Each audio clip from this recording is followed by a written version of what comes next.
The knock that came too late. Hey, night listener. Tonight we enter the shadows. The street lights flicker like they're unsure of their own purpose, casting nervous halos onto cracked pavement.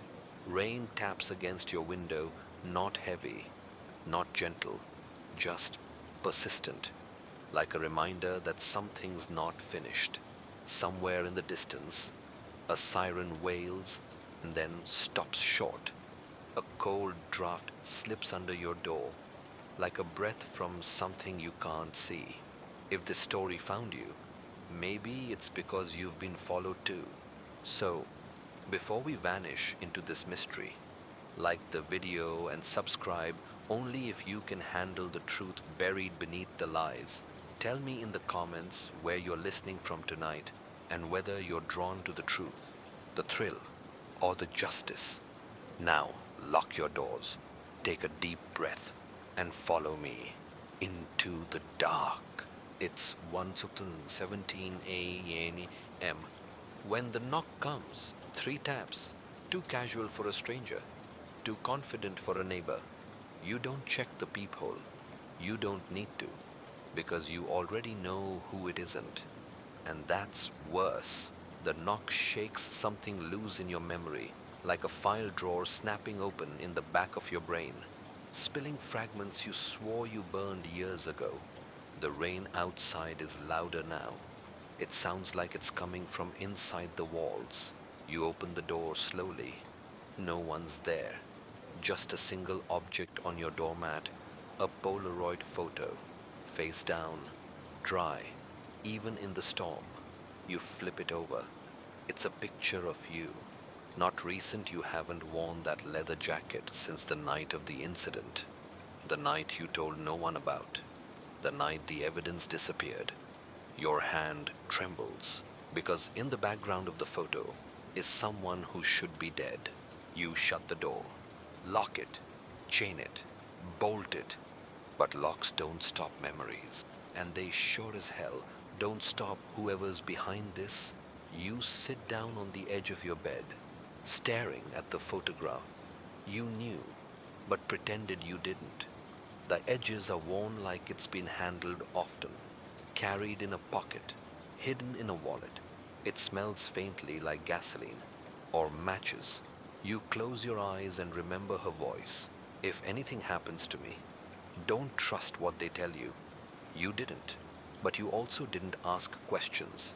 You never went back to the alley behind Cooper's hardware.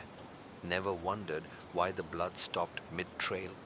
Never asked why the case closed so cleanly. You were young then, naive, desperate to forget. But forgetting isn't the same as letting go. It was never about the truth. It was about control. And now, someone is letting you know that the truth never forgot you. Your phone buzzes.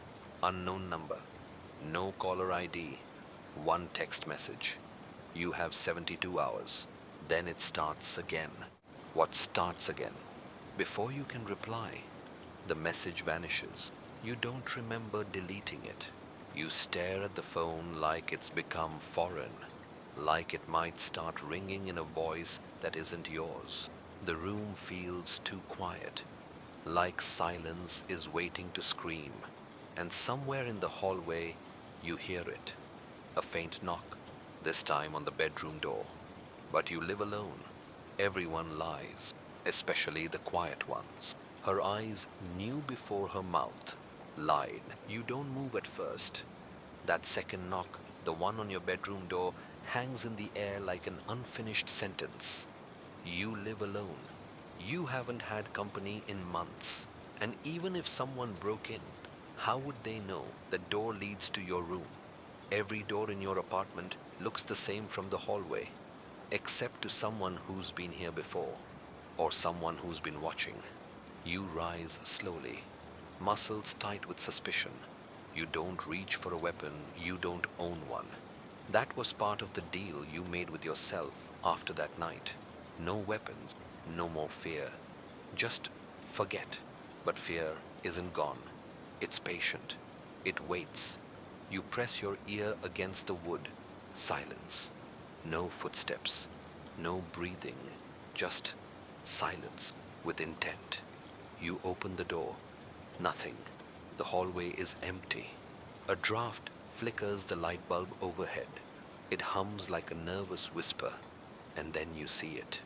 A woman's shoe, high heel, crimson leather, the kind she always wore when she wanted to be taken seriously, the kind she was buried in. You step backward like the floor might bite. You haven't said her name aloud in over a decade, but you see her, not in person, no, in memory, in the way shadows fall in just the right shape. And then the buzzer rings, your front door again. Someone's persistent tonight. You buzz them in without speaking. The elevator whines, dings, opens. She walks out, hair darker than you remember. Same posture, different eyes, but it's her. She looks at you like a ghost you forgot to believe in. And you know this isn't a hallucination, because the photo is still in your hand. And now you're looking at the woman who was in the background, the woman who disappeared, the woman whose death you testified about in court. She doesn't speak right away. She doesn't have to. Her presence says you weren't supposed to survive this. I've been watching, she says. You don't ask how she's alive. Not yet. You're still waiting for your brain to catch up with your fear. What do you want, you ask? Voice too calm to be natural. I want you to remember everything, no edits, no lies, the truth as it happened. I don't remember anything. You lie. She smiles. Her eyes knew before her mouth lied. The phrase comes back to you from somewhere. A trial transcript. A therapist's nondin, or to something said in the dark. You step aside, letting her in. Not because it's smart, but because you don't want the hallway to see what happens next. She places a leather file folder on your coffee table. Thick, weathered, sealed with a red string, like something from an old spy movie. She doesn't sit. You have 71 hours now, and the file will open when you're ready to admit what you saw. You shake your head. I didn't see anything. She stares at you the way a storm watches a tree. I was there, too, she says. You weren't alone. You blink. The lie you told yourself was you were the only witness. But now the lie is cracking. And there it is again, that paranoid itch in your spine. She leaves without another word. You don't follow. You just sit. The folder burns its weight into your vision. The smell of her perfume still lingers, jasmine and static electricity. You pick up the folder, turn it over. There's a small imprint in the lower corner, a symbol you recognize, a snake wrapped around a broken scale, the emblem from the courthouse where your case was closed. But this version is different. The scale is upside down. It was never about the truth. It was about control. You place the folder on the floor and sit in silence until the buzzer rings again. But this time, it's not the front door. It's your phone. One message. Check under the mattress. You do. There's a cassette tape, unlabeled. You don't own a cassette player, but you did 12 years ago. Back when you recorded everything, your interviews, your phone calls, your secrets. And this one, you know what it is. It's her voice, Puss, but not the woman who just left. The other one, the one in the casket, the one who screamed your name before the blood hit the sidewalk. You press the tape to your forehead, close your eyes, and feel it. Memory isn't passive. It waits in ambush, and tonight, it's ready. The smell of matches and memory. You don't sleep. You don't even try. Instead, you sit in the corner of your apartment like a prisoner in your own crime scene. The lights stay on, all of them, even the one in the bathroom that buzzes when the humidity is too high. It buzzes now, but you haven't taken a shower. You unwrap the cassette mark like it's fragile. like it could crumble in your hands and take the answers with it.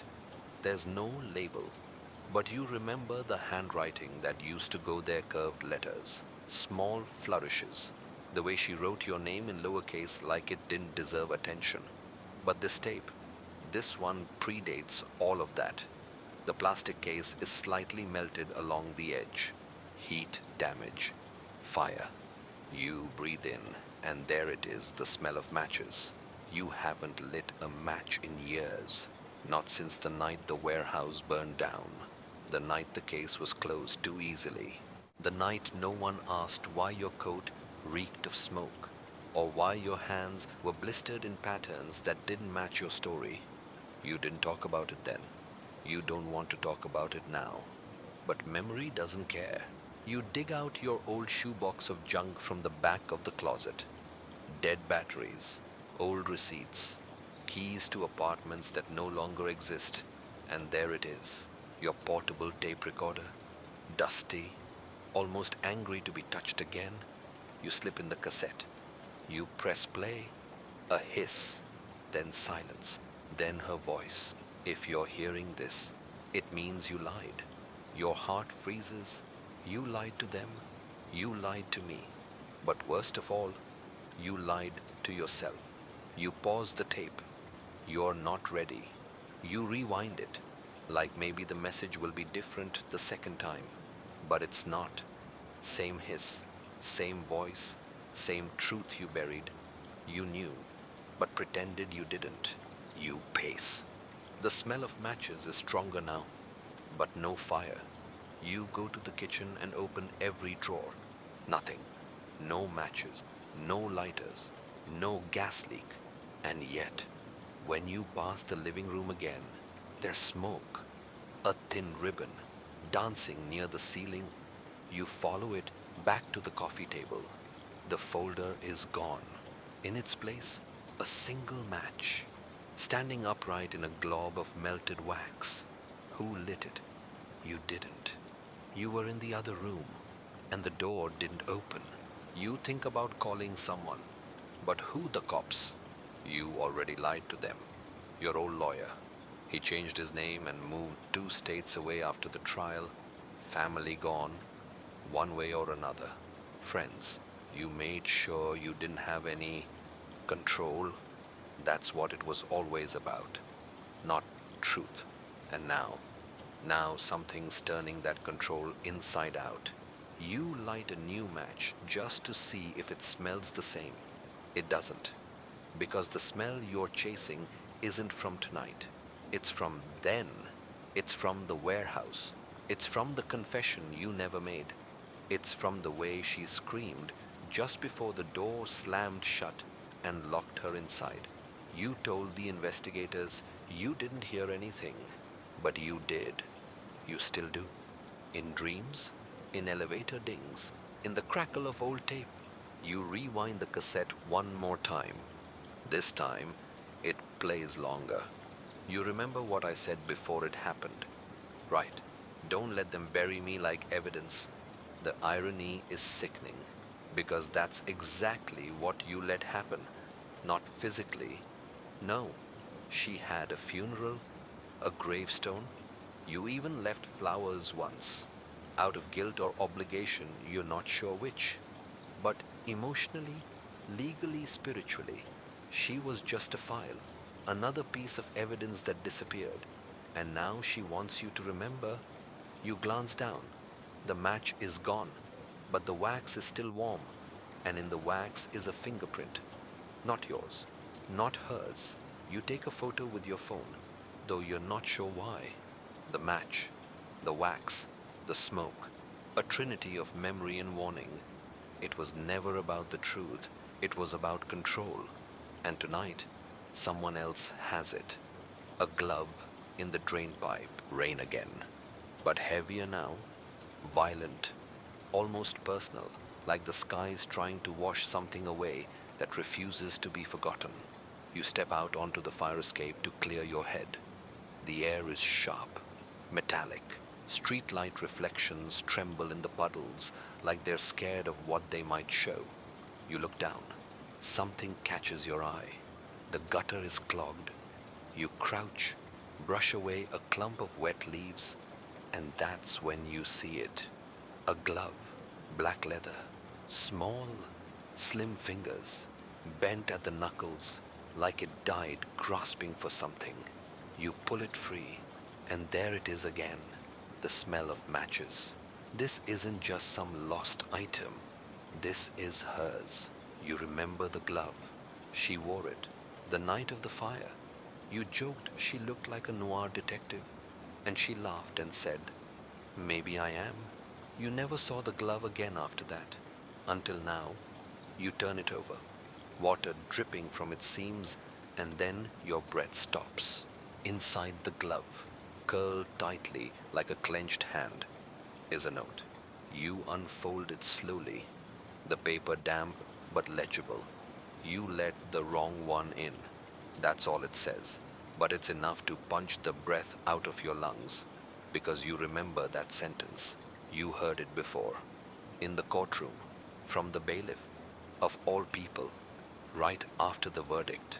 He whispered it under his breath, not to you but near you, like a warning left in the air for someone who didn't deserve it. You thought it was paranoia, but maybe it was precision. You drop the glove, or try to, but your hand doesn't open. You're gripping it, tighter than you mean to, like it won't let go of you. It was never about evidence. Not really. It was always about memory and how it stains. You bring the glove back inside, place it next to the tape recorder like it belongs in some ritual you never meant to participate in. Then you realize there are water stains on your floor, but not from your shoes. Someone else has been inside. You check every room, closet, under the bed, nothing. And yet, the window's unlocked. You never leave the window unlocked. You close it, lock it, draw the curtains, but the damage is done. They were here, or maybe they never left. Everyone lies, especially the quiet ones.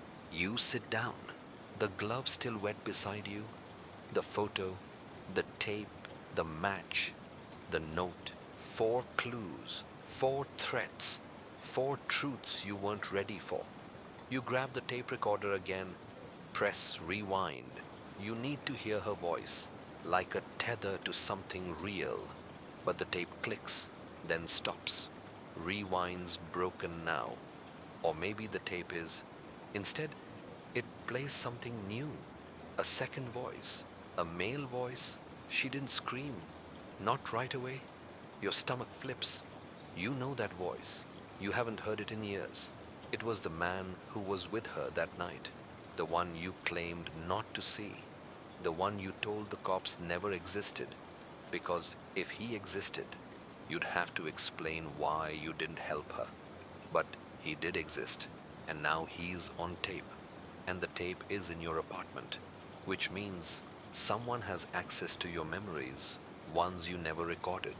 You rewind, but it won't play again. The tape just hisses, like something breathing. You go to the window again. This time there's something new, etched into the condensation of the glass. Just 5 words, written by a fingertip from the inside. You saw what you saw. You wipe it away in a panic, but the words don't smudge. They remain, like they're carved into more than glass, like they're part of the air now. The glove lies limp on your coffee table. You pick it up once more and shake it gently. This time, something else falls out. A photograph of the alley behind Cooper's hardware, and in the corner, your face, staring directly at the camera. Eyes wide, mouth open, mid-scream. You never screamed. Did you? The note you never wrote. You're holding a photograph that shouldn't exist. The lighting, the angle, the emotion on your face. It's not a memory. It's a revelation. You're caught mid-scream in the alley that night, not long before the fire. But you don't remember screaming. You told the detectives you froze, that you didn't see anything, that the smoke clouded everything. including your memory. But this photo tells another story. It says you lied. You stare at yourself, at the you you've forgotten or erased. Your eyes are glassy in the photo, haunted. You're not running. You're not calling for help. You're watching. And now someone is watching you. You flip the photograph over, desperate for something to make this sane. There's writing, not typed, not printed, your own handwriting. Only you never wrote this. I saw it all, and I said nothing. A confession. But where you look closely at the ink, it's fresh. No smear, no yellowing, as if it were written today. You don't remember writing it, but you recognize the rhythm of it, like a verse you used to repeat under your breath when you couldn't sleep. You knew, but pretended you didn't. The room spins. You sit, but the ground feels unstable, like memory has become an earthquake under your feet. You pull out an old file folder, one of the ones the police returned after the trial. It's full of witness statements, diagrams, evidence tags, all of it sanitized, official. You leaf through quickly, frantically, then you see it. A photocopy of a note, your handwriting, same sentence. But back then, it was dismissed. They said you wrote it after the fire, as a dream journal entry. You claimed not to remember it at all.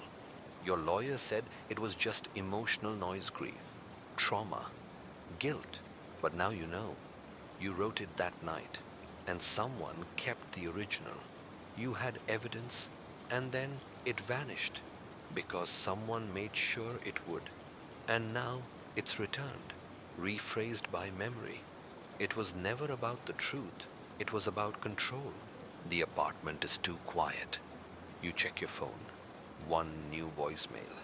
No missed call. You press play. Nothing but static. Then I kept your secrets, but I never promised to bury them forever. Click. No voice ID, no timestamp, just there.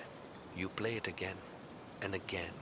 Each time, the voice gets quieter until it vanishes completely. No trace, as if it never existed. You look back to the coffee table.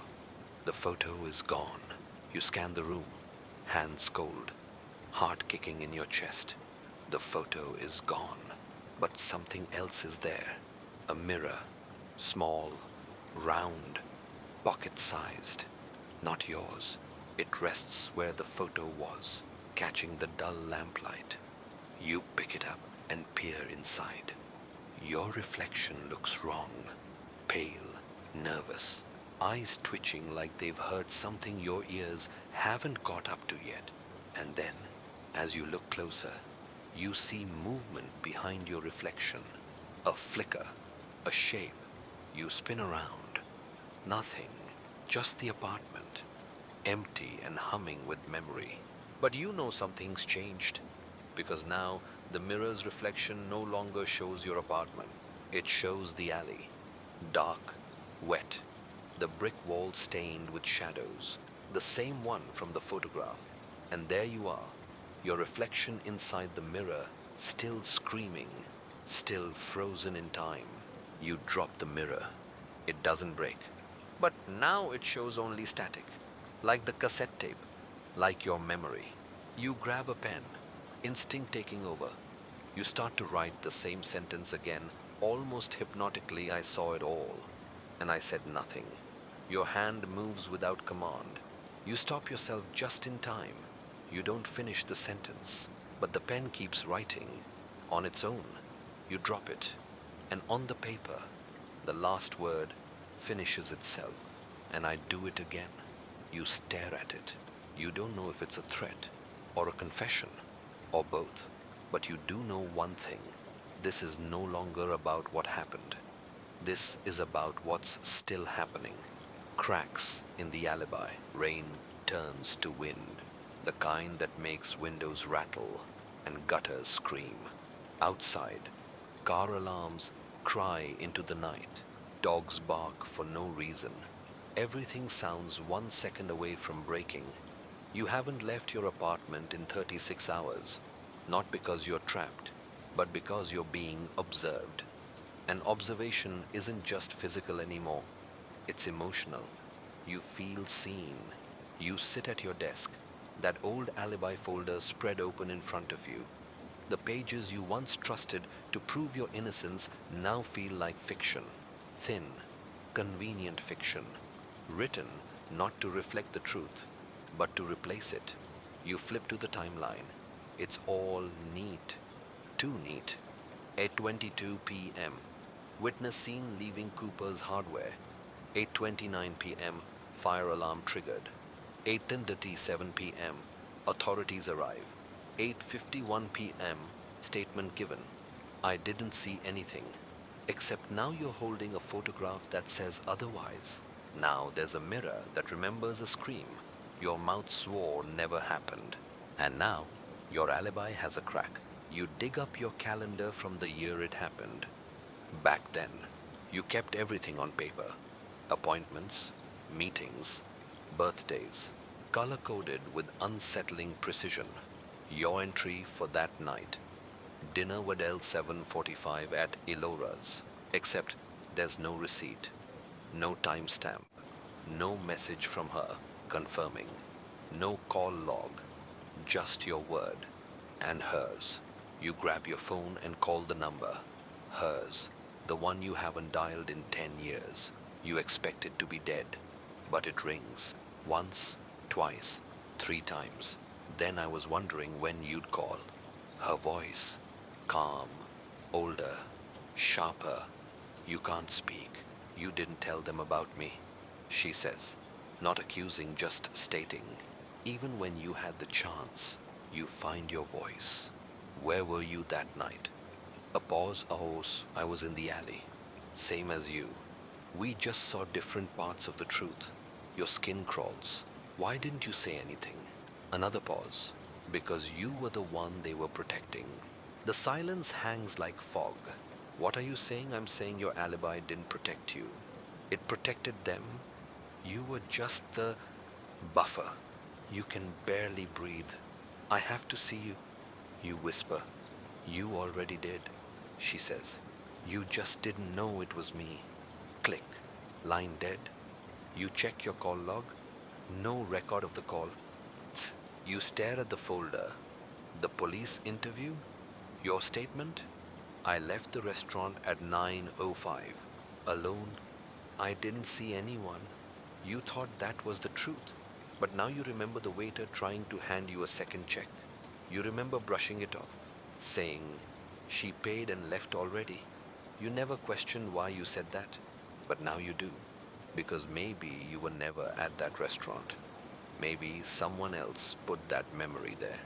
And maybe the real you was already walking toward the alley behind Cooper's, already watching the flames, already hearing the scream, already lying.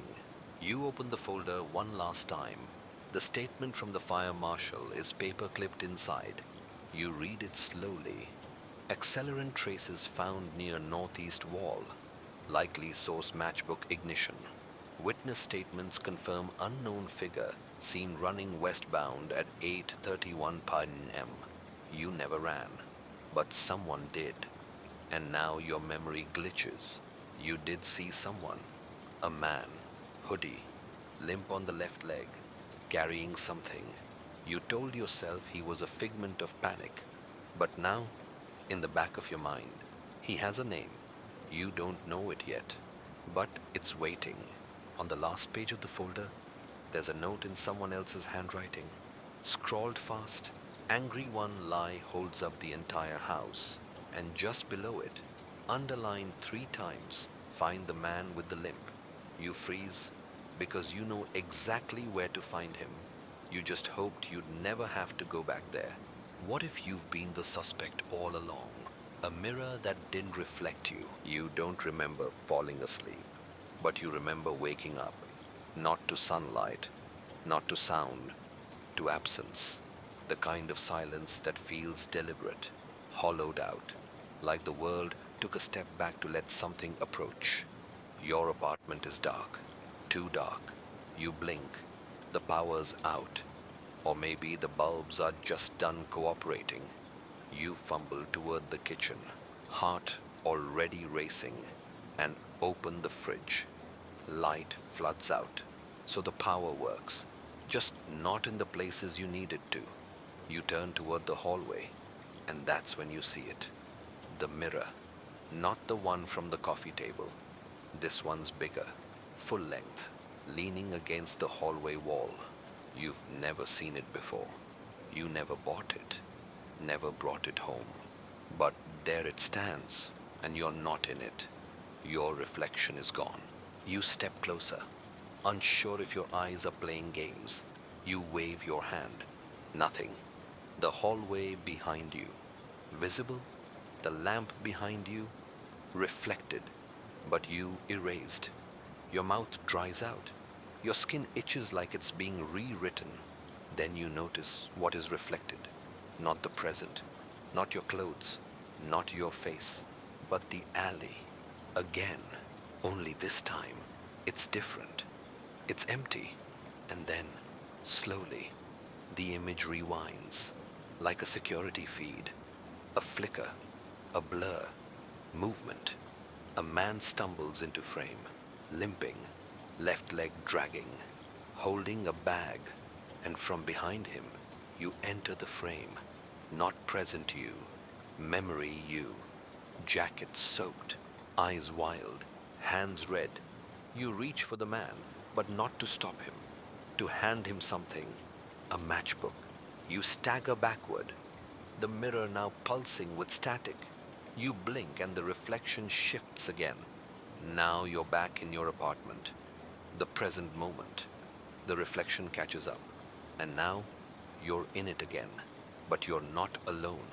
Over your shoulder in the reflection, only a man stands behind you, face obscured. Just enough shadow, just enough reality to make you certain he's there.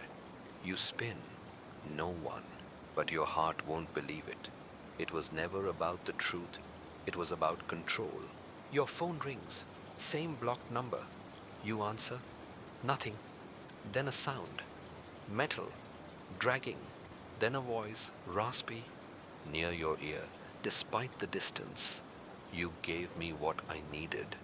Now I'll give you what you forgot. Click. You drop the phone. Your knees nearly follow. You return to the mirror. Something new appears. Fog. Words drawn by invisible fingers. You weren't the bystander. You were the spark. You wipe it off. But it reappears. Over and over. Until you leave the room entirely. You check the coffee table. Tape recorder gone. Folder gone. Only one thing remains. The glove. Still wet. Still folded at the wrist. And something new inside it now. A key. Old. Brass. Small. You recognize the ridges. A locker. Storage unit 114B.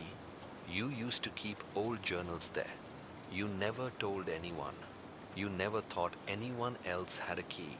But now, someone wants you to open it. Someone who has access to your reflection, your past, your guilt, and maybe your memory. You grab your coat and the glove and the key and head for the door. The mirror stays behind you, but even as you walk away, you feel its eyes, and just before you close the door, you glance back. In the mirror, you're standing perfectly still, but your reflection smiles and lifts its hand, holding a lit match. A clock ticking in the wrong room. The storage facility smells like disinfectant and dust. You haven't been here in years, but the hallway feels familiar in that dreamlike way where nothing's quite right. Fluorescent lights hum overhead, some flickering, like they're struggling to keep a secret. Unit 114B is near the end of the row. You used to come here when you needed to forget. Old notebooks, cassette tapes, drafts of letters you never sent buried in cardboard boxes and locked away like they couldn't hurt you if you kept them behind steel. You reach the door, you hesitate. Then you slide the brass key into the lock. It fits. Of course it fits. You turn it, and something clicks before the tumblers do. A softer sound, internal, like the door recognizes you. You open it. Inside, it's dark. Stale air hits your lungs. You flick the light switch. Nothing. But somewhere inside the unit, a clock is ticking. You didn't put a clock in here. You step in, slowly. A bare bulb overhead flickers to life, hesitantly. The ticking gets louder. At first, you think it's a metronome, but no, it's too irregular, too biological. You follow the sound past your boxes, past the shelf where you used to keep old photos, and there it is, a small, antique mantel clock, polished mahogany, silver hands, and it's ticking, even though there's no battery inside. You open the back, empty, but it keeps ticking. You place it down, gently, like you're afraid it might bite.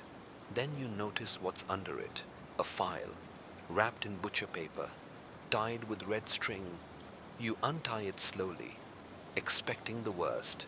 You find photographs, dozens, same alley, same night, but taken from multiple angles, as if someone had set up cameras, as if someone knew what was going to happen. In one of the photos, a woman's hand holding a matchbook. In another, a man limping away, holding a glove. In another, you, standing at the edge of the fire, your mouth open in a silent scream. You flip the photos faster now, frantic, until you get to the last one.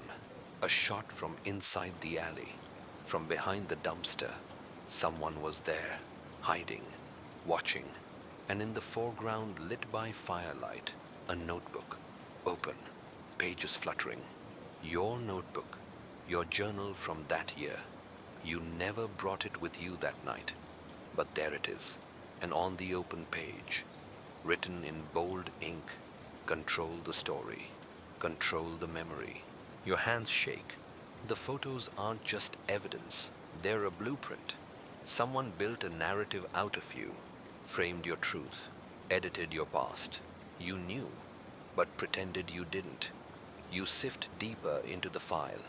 There's a document at the bottom, an insurance form, signed, stamped, filed 2 days before the fire. Policyholder, your name.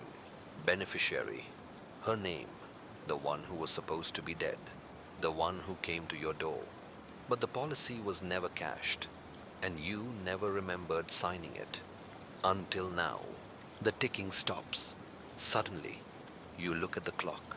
Its hands are frozen, both pointing to 12:13.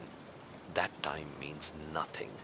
Until your phone buzzes, a text message. Check the photo. You missed something. You scroll back to the last photo, the one with the notebook. You zoom in, top left corner, there, just above your open journal, something faint, etched into the brick wall, a symbol, a snake wrapped around a broken scale, the same symbol from the folder she left on your table, the courthouse's emblem reversed. You recognize it now, not from a courtroom, from a room in the basement of the police station, the evidence locker. You take a deep breath. You remember something, a night you snuck in, not for theft, but to return something, a glove, a matchbook. You put them in box 42B. No one ever knew. At least, that's what you thought. Until now, the light in the storage unit flickers again, and the clock ticks. Once. Just once. Then silence. Then something else. A sound from the back of the unit. Breathing. Not yours. Slow. Heavy. Controlled. You don't turn around. You don't have to. Because a voice behind you whispers, "Time's up." The stranger who knew your fear. You spin around. Fists clenched. Throat tight. But the unit is empty. The breathing stops the instant you turn. No footsteps, no shadows, only the feeling that something stepped back, just out of sight. You're alone, but not unobserved. You grab the file, the photos, and the dead but ticking clock, and you leave Unit 114B behind without locking it. If someone wanted in, they already had a key. Maybe always did. Outside, the air smells like metal and memory. The wind has calmed, but the tension hasn't. Every stranger's face in the street looks like it could be someone you used to know, if not in life. Then, in dreams, you head to the subway. Down there, it's always night, always judgmental. You board the train heading east, not for any reason, just to move, just to breathe. You need to think, to sort, to pretend motion equals progress. The car is mostly empty. A man sits 3 seats away, face buried in an old paperback. He's humming. At first, you don't notice the tune, until you do. And then, your stomach turns to glass, because it's your mother's lullaby, the one she sang when you were sick, the one no one outside your family ever knew, the one you haven't heard since the funeral. The man turns a page slowly, doesn't look up, just hums. You shift in your seat, try not to look at him, but your eyes betray you. He's wearing a brace on his left leg, limping man. Your heartbeat thunders in your ears. He flips another page. Then he speaks without looking at you. Funny what we forget when it's convenient. You can't breathe. You were scared. We all were. But fear's not innocence. It's just permission. You open your mouth. Nothing comes out. He looks up. Eyes gray, calm, familiar in that unsettling way. He smiles small, practiced, cruel. You told yourself it wasn't your fault. But who opened the gate? You remember the gate. The chain link behind Cooper's hardware, locked with a rusted latch that only you knew how to jiggle loose. You remember opening it that night, for someone, but not why. The man stands slowly. The subway car rumbles as it slows into the next station. He leans toward you. The fire wasn't the crime. Then he steps off the train, disappears into the crowd. You sit there, still frozen. Then your phone buzzes. A message. No number. Just 5 words. He's not the only one. You look down. In your lap, your notebook. But you didn't bring your notebook. You open it. Inside a page dated from the night of the fire. Your handwriting again.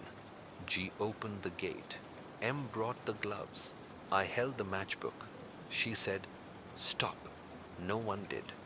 You reread it 3 times, hoping the meaning will shift. It doesn't. You weren't a bystander. You were a link. Not the killer, not the savior.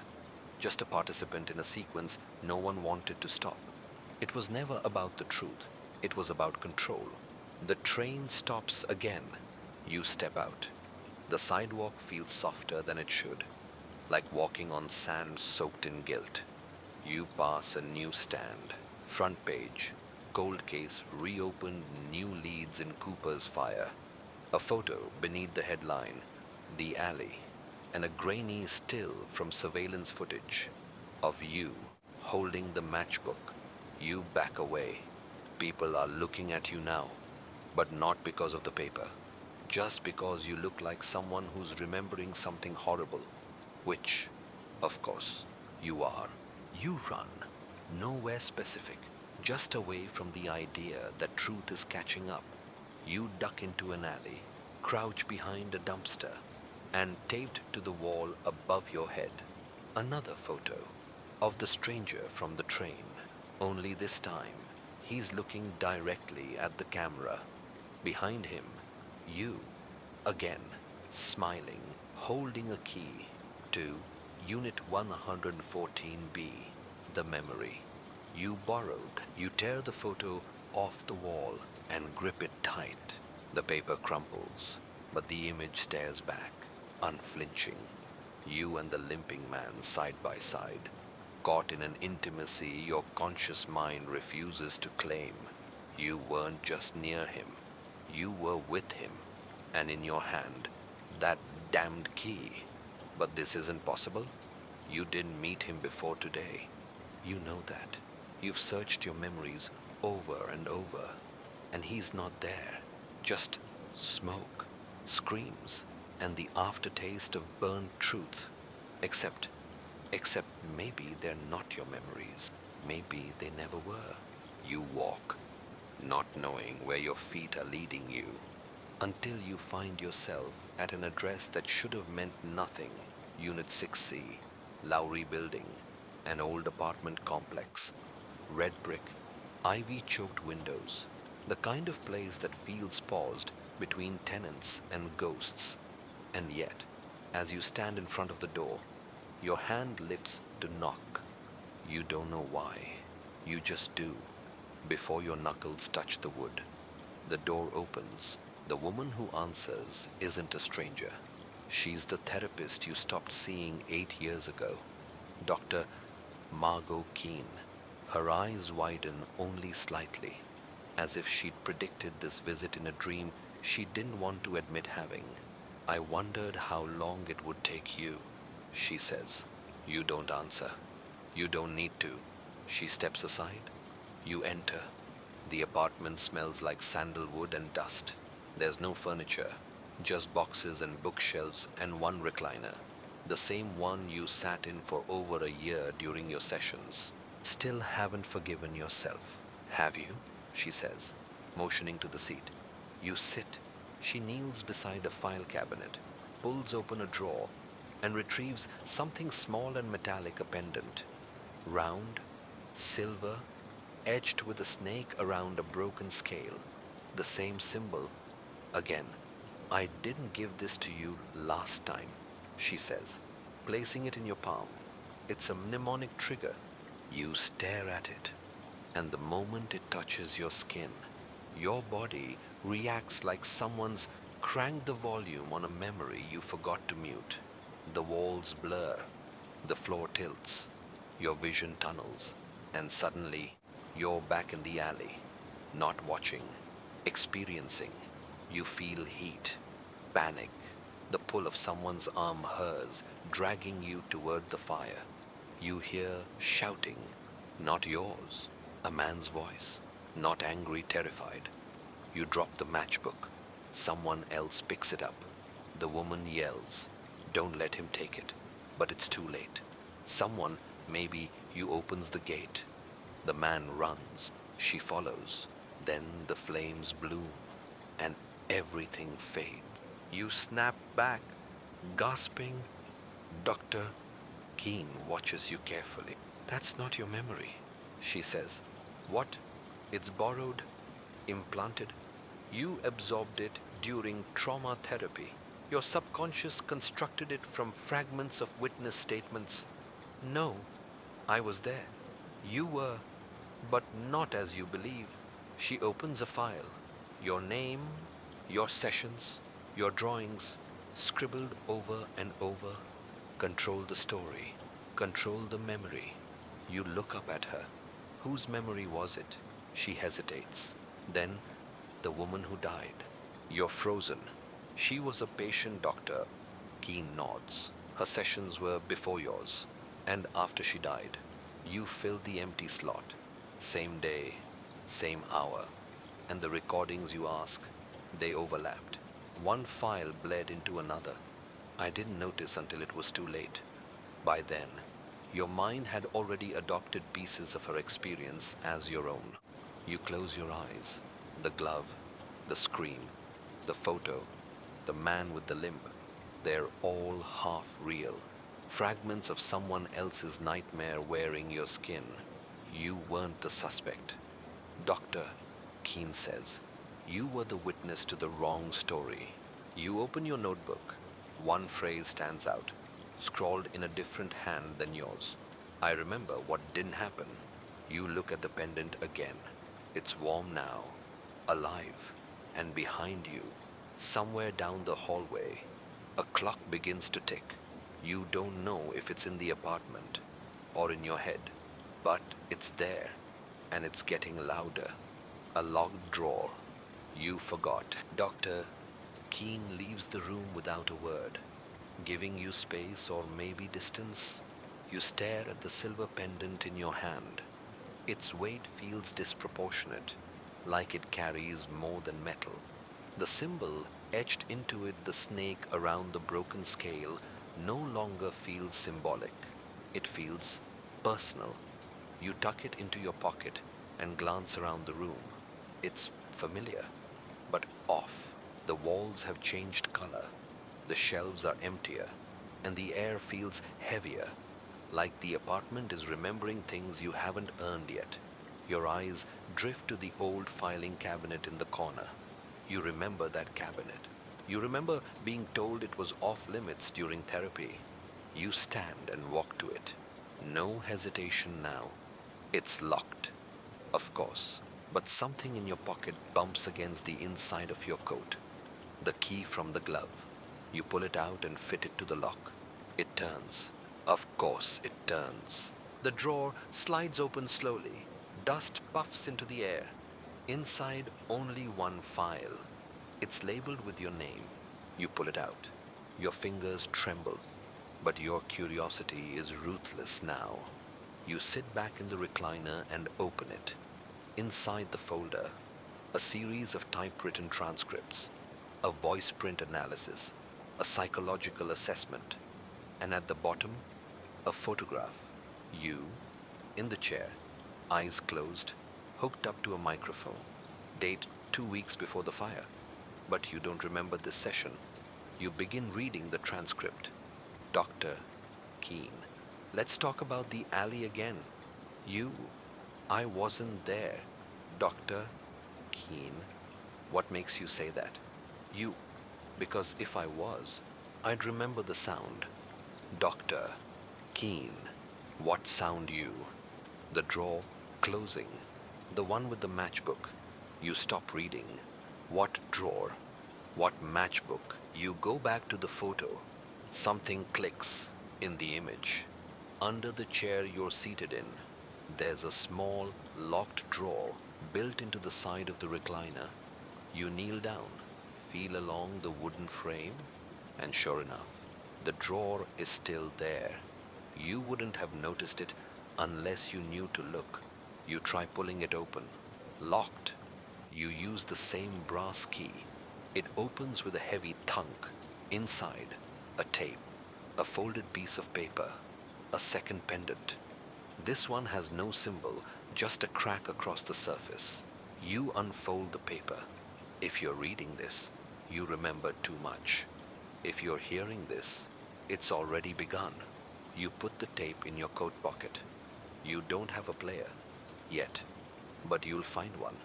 And that's when Dr. Keene returns. She stops in the doorway, sees the open drawer, and her expression hardens not in anger, but in resignation.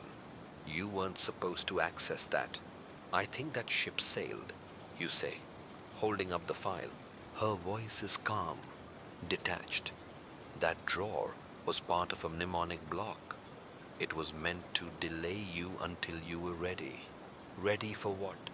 She studies you, like a scientist gauging an experiment's survival rate, to decide whose memory you're really protecting.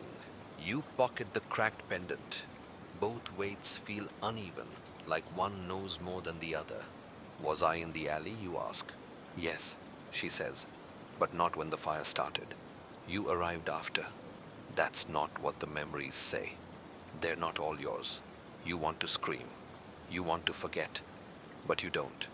Instead, you ask, why did you keep the drawer locked? Her answer is quiet, because once you open it, you stop being a patient. You become a witness, and then, softer or worse, a suspect. You leave her apartment in silence. The city is still, too still. Your reflection in the glass of every shop you pass seems slower than your movement, lagging, deliberate. You see a child's face in one window, only it's your face, younger, afraid. It mouths something silently. It wasn't your fire. And behind you, in the glass, the alley appears again, just for a moment, lit by a single flickering match. His shoes were still dry. The city smells different now. You don't know if it's the truth unraveling or your senses catching up, but everything around you feels sharper, more deliberate. The air has that heavy post-rain dampness, but you swear you haven't seen it fall. Just the echo of storms you might have imagined. You make your way toward the river, not because it's safe, but because it's still, and sometimes stillness is the only place truth knows how to surface. You sit on a bench overlooking the water. A man approaches, tall, hood up, walking slowly. You recognize the limp before you see the face. Only this time, there's no humming, no subway shadows. He walks straight toward you and sits. Without a word, you glance down, and that's when you notice his shoes are bone dry. The pavement around him glistens with recent rain, but not a drop touches him, not a stain, not a scuff. And somehow, that's worse than blood. I saw you. You say, he doesn't look at you, just stares out at the water. I didn't run, he says. You did. You frown. I stayed to help her. You disappeared. That's not true. You whisper. He turns now, slowly, as if the weight of the movement carries more than muscle. Isn't it? You want to argue, scream, deny, but your memory no longer feels like a place of certainty. It feels like borrowed clothing worn just long enough to believe it fits. He reaches into his coat and pulls something out. A police report. Original. Not redacted. Stamped internal use only. You unfold it with trembling hands. Date 2 days after the fire. Subject. Testimony inconsistencies. Names redacted, but not yours. In the margin, a handwritten note. Primary witness claims he wasn't at the scene, but boots retrieved from his apartment contained soot matching alley residue. No follow-up requested. Your stomach twists. You remember those boots. You wore them once that week. You thought they were ruined from stepping into a gutter, but maybe that wasn't gutter water. Maybe it was accelerant runoff. You look at the man again. Why show me this now? He shrugs, but his eyes don't move from yours. You're ready. That's all that matters. Ready for what to choose. He stands. The motion is final, like a curtain closing. You can keep pretending it was someone else's memory. He says, or you can go back to where it started, where you ask. His smile is a wound without blood. You already have the key. He turns and disappears down the path, swallowed by fog or something worse. You're left with the report, the guilt, and a single undeniable fact. Your boots were dry when you left the alley that night, but his are still dry, which means you hurry home, pull open the closet, find the boots, touch them. The leather is stiff, cracked. You run a cloth over them. Black soot. Still there? Still waiting? Your hands start to shake. It was never about the truth. It was about control.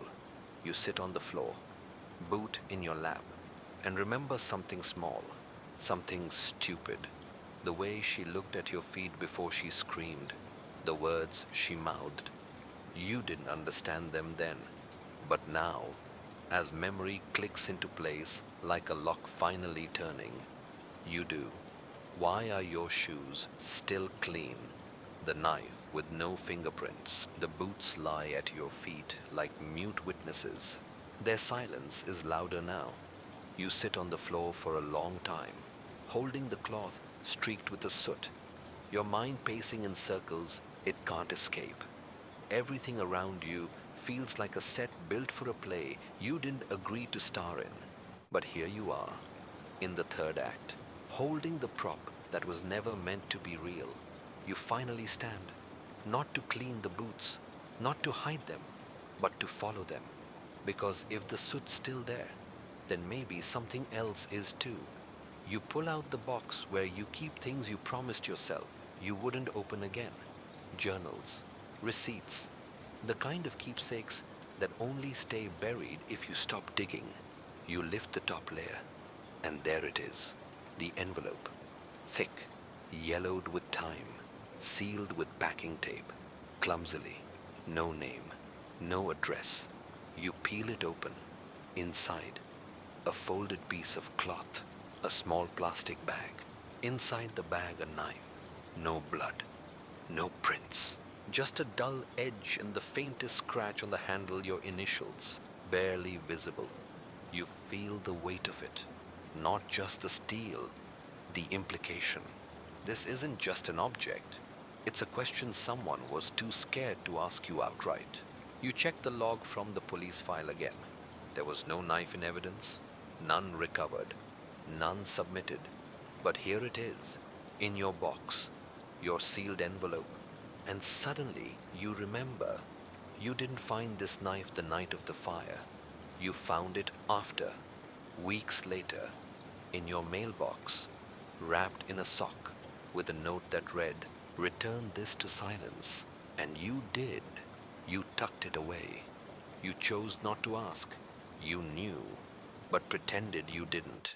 You lift the knife out of the bag. The metal is cold, inert but only physically.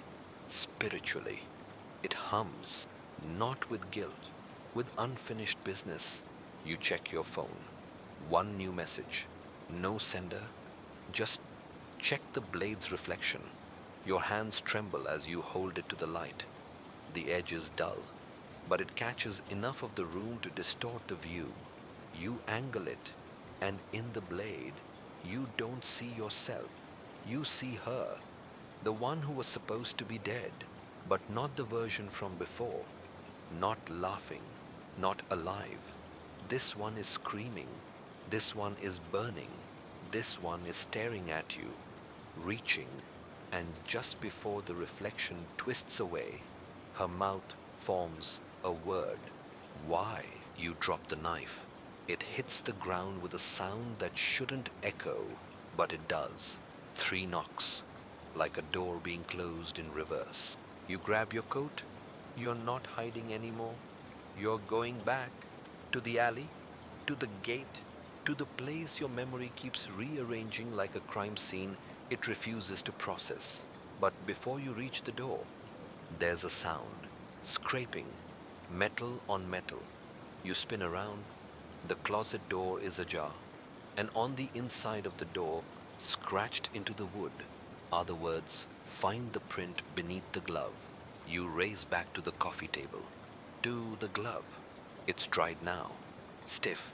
You turn it inside out, carefully. At first, nothing. Then you spot it. A partial fingerprint, faint but intact, pressed into the lining. You grab the tape, press it over the print, peel it back. You scan it with your phone. You don't expect a hit, but you get one. M.G. Margot Keane, your therapist. Your world tilts. She gave you the pendant. She led you to the memory. But why would her print be in the glove? Unless, she wasn't just your therapist. She was there.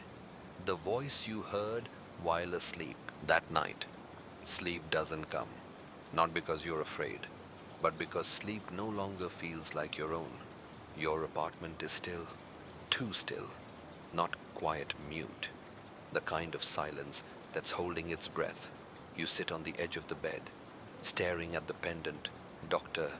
Keene's symbol of supposed truth, and the knife, resting like a lie that never aged. You don't remember closing your eyes, but you remember waking up, not with a jolt, not with fear, with a whisper. A voice, not inside your head, right beside your ear. At first, you think it's a dream. The whisper continues, calm, measured, female. They said you wouldn't come back, but you always do. You can't stay away from the fire. You reach for the light. Nothing. The room remains black. You open your eyes, and the darkness doesn't change because you're still asleep, trapped inside a memory someone else left behind. You turn slowly toward the sound. There's a figure beside you in bed, face hidden by hair, hand resting gently on your chest. The warmth is familiar. The pressure is not. You try to move. You can't. Paralyzed. The voice whispers again. You held the matchbook, even if you didn't strike it. The figure lifts its head, eyes like mirrors, mouth stitched shut. But you still hear the voice. You gave me to them. You opened the gate. You want to scream, but your voice stays locked in your throat, heavy with half-truths. Then your ears ring, not from noise, from a frequency, like an old cassette playing back inside your skull. And from that white noise, a second voice joins the first, male, cracked. The matchbook was planted, but the scream, that was real. You recognize the voice. It's yours, not present you, confessing you. You hear yourself describe the night of the fire in haunting detailed words you've never spoken aloud. But the memory doesn't lie. I didn't run to save her. I ran to watch. I thought someone would stop it, but no one did, especially not me. The dream shatters like a bottle against brick. You wake up, gasping, covered in sweat. Light floods the room. The knife is gone. The pendant is cracked. And on your chest, pressed into your skin, a faint handprint, too small to be yours, too familiar to be ignored. You stagger to the bathroom, turn on the light, look in the mirror, but your reflection doesn't move. It just stares at you, eyes filled with recognition and something else, blame. Your phone buzzes, new voicemail. You press play. It's your voice again. But from when? If you're hearing this, it means you stopped lying. Finally. But that's not enough. Go back to the station. Locker 42B. It's not empty anymore. You dress quickly. Heart pounding? The rain has started again. Of course it has. You leave the apartment and head toward the police station. The streets seem to lean away from you, like they know what's coming. Inside the station, everything looks older than you remember, but the badge on your chest, visitor ID, makes them wave you through.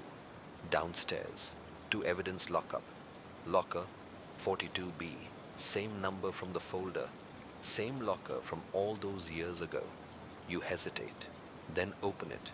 Inside, a charred matchbook, a torn photograph of Dr. Keene and the woman who died, a voice recorder, and taped to the wall inside. We lied to save you, but we didn't know what you'd become. A second grave beside hers. You sit on the floor of the evidence lockup, knees drawn up, recorder in hand. Your thumb hovers over the play button like it's a detonator.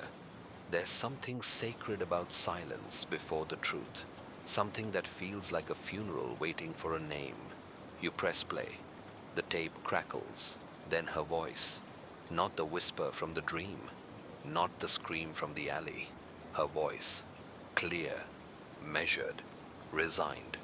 If this is found, it means they never told you the full story. And I can't rest if I know you believe what they wanted you to. You freeze. The voice isn't directed to an investigator. It's directed to you. I'm not the victim you think I am. And Margot wasn't just your therapist. She was my handler. You stop the tape. Rewind.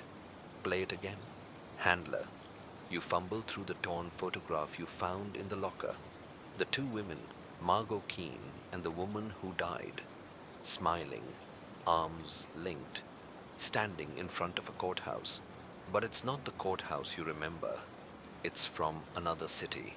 You flip the photo over. In faded ink, WITSEC graduation 04/06 2009, witness protection. They weren't random victims. They weren't friends. They were planted together. And somehow, you ended up between them. The matchbook, the scream, the gate. You weren't supposed to remember, but you always were good at remembering things that didn't belong to you. The tape continues. They buried the truth with me, but they left something next to my grave, something only you would recognize. You pause it again. Outside, the sky is gray, sagging over the city like a threat. You pull up the old case files on your phone, now digitized, archived, but never completely erased. The burial site Crown Hollow Cemetery, Lot 47B. You hail a cab. You don't care how suspicious it looks. The truth doesn't wait for subtlety. The cemetery smells of damp earth and old apologies. You find her stone easily. You've been here before, but you've never looked beside it. You kneel. The plot next to hers is unmarked, fresh grass, recently turned. Not a new grave, a replacement. Your hands move before your brain catches up. You dig not deep, just beneath the surface. And there it is, a metal box. You pull it out, heart pounding, wipe away the soil. It's sealed tight, but rust has given you an edge. You pry it open. Inside, a photo of you as a child, a lighter with your initials, a birth certificate with a different last name, a bullet casing, and a second cassette tape, labeled for when you're ready to believe me. You sit cross-legged on the grass and press the tape into the recorder. This time, the voice is different, weaker, more intimate. They told me if I let you forget, you'd live. But living without the truth isn't life, is it? You weren't just a witness. You were one of us. You just didn't remember. They scrubbed you clean, buried your past, burned the files. A pause, then. But there's one thing they couldn't erase. You wait. The second grave was yours. You stare at the grass beneath you, your hands, the lighter with your name, but not your name. The birth certificate lists a child who disappeared in 1997. A child with your birth date, your face, a child who was never found. You remember the funeral now, the one you attended as a child. You just didn't realize it was for you. The photo that shouldn't exist. You leave the cemetery with dirt under your nails and a truth you never asked to carry. Your footsteps feel borrowed, like you're walking through someone else's memories in your own body. You ride the bus back across the city, not because it's faster, because it gives you time. Time to process what it means to have been declared dead before you even knew who you were. Time to try and understand how a life can be erased without ever leaving a scar. But there is a scar. It just doesn't show up in mirrors, only in photos. Your apartment feels wrong the moment you unlock the door. Not violated, not broken, prepared. Everything is where you left it. And yet, the air has the distinct smell of wet paper. You walk to your desk. There, in the center, is a large manila envelope, unmarked. You didn't put it there. You don't have to open it to know what's inside, but you do anyway.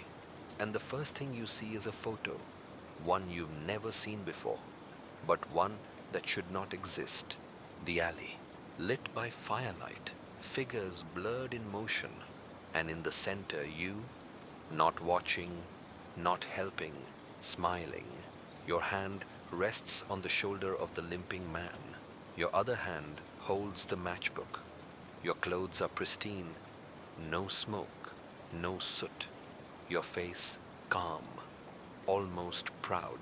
You stare at it for minutes, Try to convince yourself it's doctored, but your body knows the pose.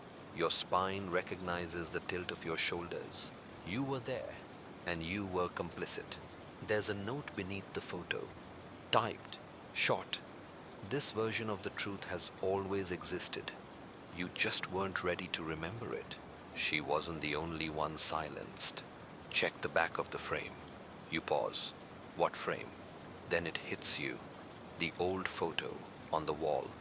The only one you kept of your supposed high school graduation. You walk over, lift the frame off the nail. The backing comes off easily. Inside another photo. This one in black and white. Older. Surveillance quality. Two children sitting on a bench outside a courthouse. One of them is you. The other is the woman who died. You're holding hands behind you on the wall. The broken scale symbol. You try to breathe. You can't.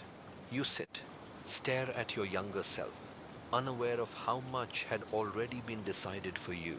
She was in the program, and now you were too. You hadn't joined it. You'd been born into it, raised in the lie, used as a pawn in a story with no author, just redactors. It was never about the truth. It was about control. Your phone buzzes, no name, no number, just a video attachment.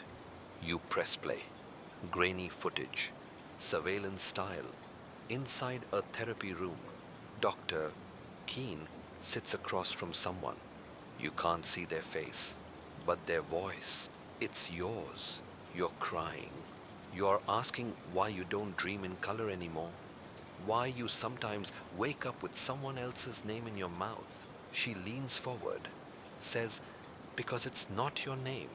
The camera glitches, ends. You sit in the dark with the envelope in your lap, the photo in your hand, the unspoken truth finally screaming in your ears. You were never protecting someone else. You were protecting your role in the fire, in the death, in the cover-up. You reach back into the envelope. There's one last item. A key, this one silver, numbered, room 12, Hotel Wakefield. On the back, engraved, the answers you wanted, the ones you feared, the confession. She whispered too late. The Wakefield Hotel doesn't exist on Google Maps. Not anymore. But your feet remember the way. Down past the old pier, left at the rusted gate with the chain you once mistook for art. It's a building you've passed 100 times without ever really seeing it. Now you know why. Some places stay invisible on purpose. You approach the lobby. No cameras, no clerk, just a desk and a brass key hook board, untouched by time. Only room 12 is missing its key. You hold it in your palm like a memory that's finally come home. The hallway smells like lavender and ammonia. You reach the door. The lock turns effortlessly, like it's expecting you. The room is dim, dust suspended in the slanted light, furniture covered in sheets, like the space has been frozen mid-confession. And then you see it. A cassette recorder, identical to the one you found earlier, already loaded, already wound. Beside it, a folded napkin from Elora's the restaurant from your fake alibi, and written in faded pen, she told the truth, but no one listened. You sit down on the edge of the bed, press play, and you hear her voice, not in pain, not afraid, just tired. They asked me to lie, not just in court, but in the files, in the photographs, in the way I looked at you when they said we weren't supposed to know each other. Your hands start to tremble, but I couldn't keep it straight. Not when I saw your face after the fire. You didn't run. Not from the flames. You ran from me. A pause, because you knew I remembered too much. The recorder clicks, then restarts. If you're hearing this, it means I failed. I thought I could shield you from the truth, from them, from what you did. But truth doesn't stay buried. It rots, and then it starts to smell. They said if I didn't help contain you, they'd disappear me too. A shaky inhale. So I agreed. I whispered things in session that weren't mine, fed you false triggers, told Keen you were stabilizing.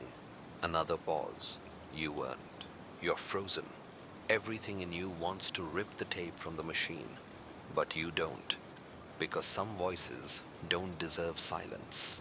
There was a second fire that hits like a punch, a smaller one, in a motel, a few years before the alley. Same MO, same accelerant, same matchbook, same name on the register.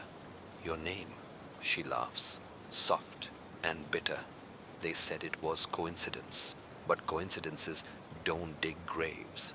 You reach for your phone, search your own name, cross-reference fire reports, and there it is, Silver Pines Motel, Room 6, fire damage, one fatality, victim unknown male, no next of kin, cause undetermined, date March 9th, 2009, you were 17, and you have no memory of that week. The tape continues. I whispered the truth, but you weren't ready. Neither was I. But now, you have the box. You have the prints. You have the key. Use it. A click, then static. You sit in silence.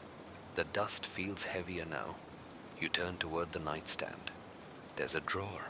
You already know it's not empty. Inside, a lighter identical to the one from the grave box, a single Polaroid, and a napkin. This one with something burned into it. The Polaroid shows you and her, smiling, sitting in a therapy room. But here's the thing. She's wearing your clothes. You're wearing hers. It's not just a mix-up. It's a message, a question, a warning, and written on the burned napkin. What if the memories were switched? What if you're remembering her guilt and she's remembering yours? You stare at the photo. You want to believe it's staged. But deep down, you know you don't remember being her. You only remember being near her. The jury that wasn't listening. The walls of the Wakefield seem to stretch around you now, like they're listening, judging. The kind of place where time isn't measured in minutes, but in withheld confessions and voices swallowed too late. You stare at the photograph again. You and her and you, clothing reversed, faces blurred by the age of the film, or maybe by design. It's not just unsettling, it's destabilizing, because the question isn't who's in the photo, it's who remembers being in the photo. You leave the room with the Polaroid and the napkin folded in your pocket. Outside, the city moves like it always does, fast, unaware, indifferent. But your eyes now see the trial everywhere. The one that never really happened in court.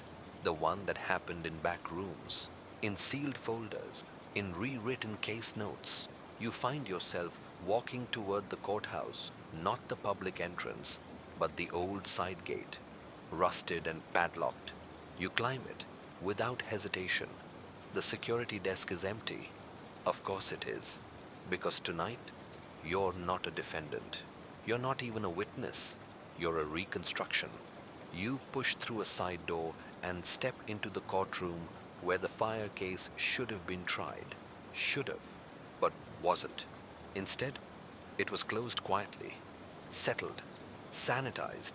There are no people here now, but you see them anyway. Rows of jurors, faces you almost recognize from memory fragments and therapy-induced hallucinations, but they aren't watching the bench. They're watching you. You approach the judge's bench. It's bare, except for one object, a file folder marked admissible on memory only. Inside, your own case file, scribbled with red corrections, a court transcript you've never read, a diagram of the alley, circled in red ink, and a final page. A list, 12 names, no last names, Just initials, but one stands out: M. K. Margot Keane. And beside it, jury tampering confirmed. Role architect. You sit in the jury box now. Try to place yourself in every seat. Try to remember if you ever sat in one. Not physically, psychologically. You read the transcript. It's surreal. The defendant is a blank name. The charges: arson, manslaughter, obstruction of justice. The witness: unreliable subject. Exhibits: identity dissociation and narrative recursion. That's you. That's how they recorded you, as a flawed narrator. Not a liar. Just a story they couldn't trust, because it didn't match theirs. A sound behind you. You turn. The gallery is full now. All facing you. All silent. A woman stands in the back row. It's her. But not the her you knew. This one's burned, scarred, watching. She opens her mouth. No sound. Just a gesture hand across throat. A warning or a sentence. Your phone buzzes. You fumble for it like it might vanish again. New message. They wrote your story for you. Want it back. Attached is a location. Sub-basement. Vault 3B. You leave the courtroom. The gallery of ghosts vanishes behind you like a curtain drawn too fast. The air grows colder as you descend. You find Vault 3B behind a steel door marked personnel only. Your key from the envelope fits the lock. Of course it does. Inside, a projector. A reel of 8mm film. A single seat. You thread the film. Sit. Press play. Flicker. Whir. On the screen, you, age 6. In a room with mirrored walls, speaking into a recorder. Behind the glass, Margot Keane, taking notes. And someone else, a man in uniform, badge turned away from the lens. You say, if I say the fire was her idea, can I go home? He responds, yes, that's the deal. She says nothing. The film ends. You sit in darkness and remember the truth. You didn't lie. You were taught to. And the jury, they were never meant to listen. They were meant to agree. The truth you didn't want to prove. You don't leave Vault 3B right away. You sit in the dark, watching the flickering imprint of your 6-year-old self burn into the back of your eyelids. The tape is done, but your mind keeps replaying it. That little voice, that offer, that lie made to save you or to rewrite you. You were never the hero. You weren't even the bystander. You were the story that needed to be controlled. The weight of that settles on your chest like a closing door. You check your phone. One last message. This one reads, one person still remembers everything. You know where she is. You do. You've always known. You find Margot Keane at the rehabilitation center across town. Private. Unlisted. The kind of place that doesn't advertise a website or send bills with names on them. You sign in under your old alias. They don't ask questions, because people like you aren't here to visit. You're here to conclude. Room 219. You knock. No answer.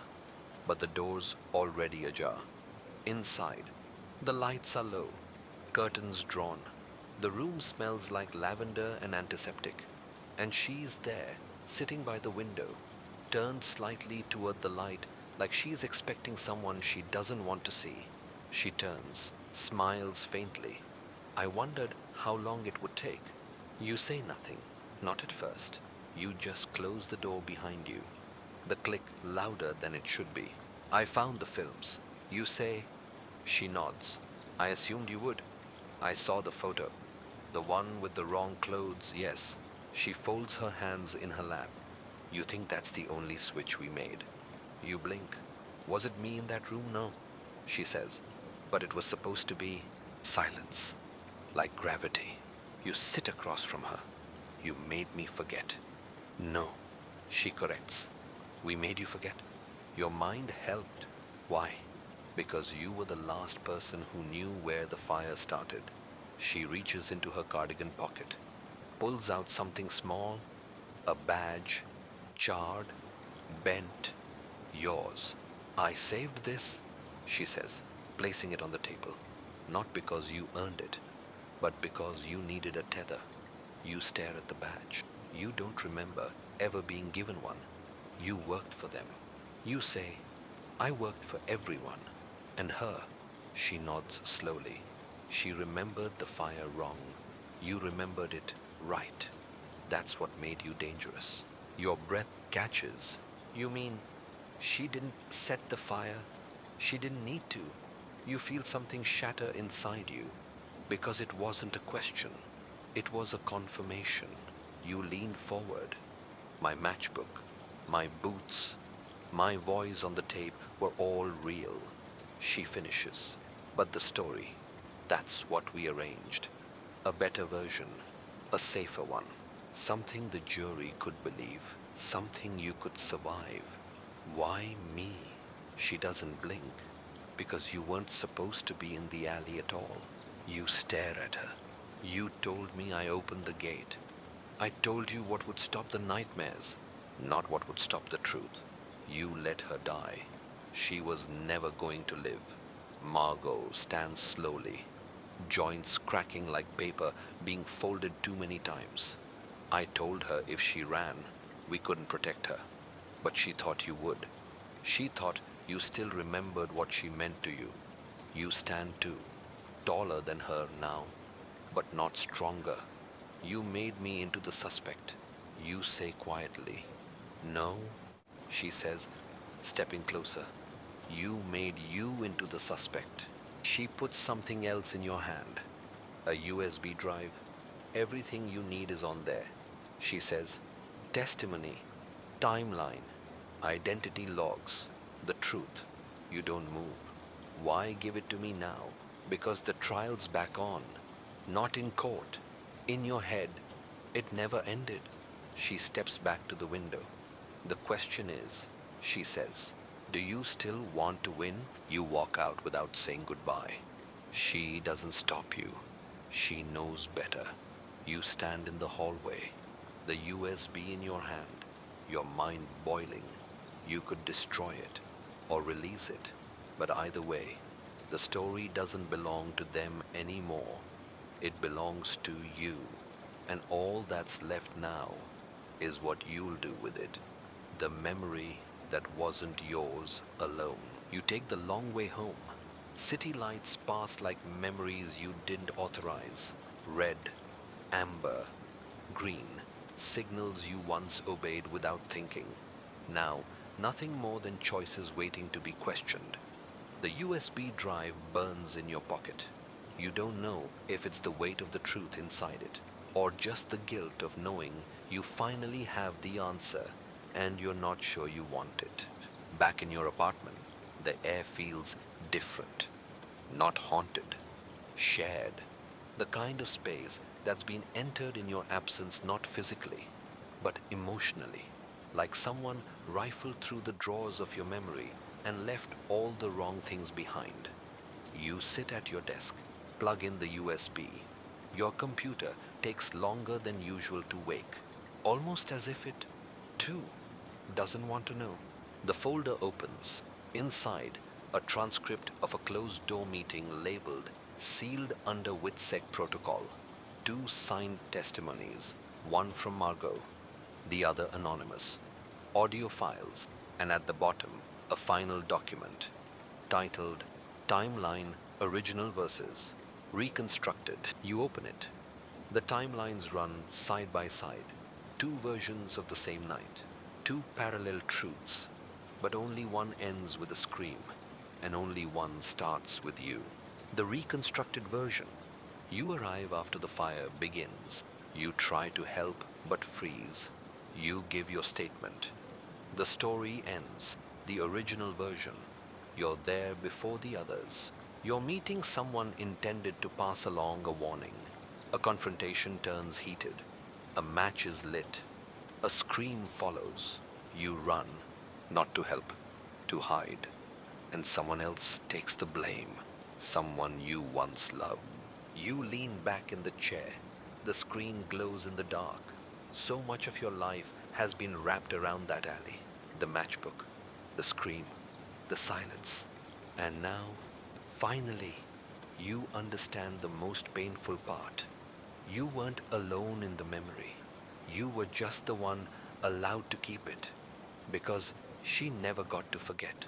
And they made sure you never got to remember until now. You press play on the last audio file. It's her voice, the woman whose grave you stood beside, the one who vanished in flames while you stayed alive in lies. If you're listening, then they let you through. I begged them not to. I knew the truth would rot you, but maybe it already did. You weren't the villain. You weren't the hero. You were just the only one who could afford to walk away. You close the folder, remove the USB, snap it in half, not out of guilt, out of mercy. Some truths don't need exposure, they need burial. You walk to the window, watch the rain smear the city into abstraction. You could vanish tonight, start over, a new name, a clean slate. But the problem isn't your name. It's the story you lived before you knew it was being written for you. The story you let happen. You hear a knock, not on the door, from inside. Inside your head. A memory you hadn't accessed until now. One final fragment. The woman screaming your name. Not in fear, in forgiveness. You sit on the bed. Shoes still on. Rain still falling. You don't need justice anymore. You don't need closure. You need rest. And for the first time in years, you might be able to sleep because the evidence disappeared, but the memory never forgot, and neither will you. End of script. Sleep well and watch your back.